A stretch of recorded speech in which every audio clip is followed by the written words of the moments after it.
Da vi første gang besøgte legepladsen ved Sønderborgvej i Bording, fik vi masser af idéer. Det var næsten svært at begrænse os, for vi så masser af muligheder for at indføre skygge.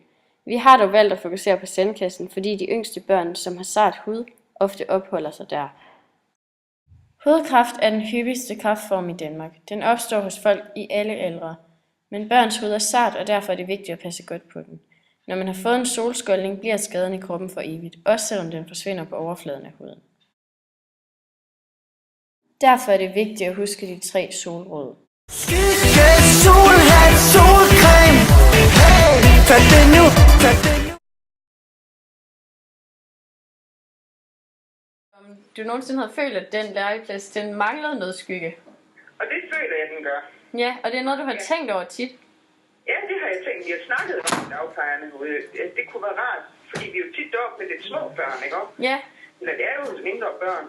Og man kan ikke være deroppe så længe sådan en varm sommerdag, fordi at, de kan jo ikke tåle det sol. Planen er at bygge et halvtag hen over sandkassen. Stolperne skal bygges af et vedligeholdelsesfrit materiale, som kan holde til vind, vejr og børn.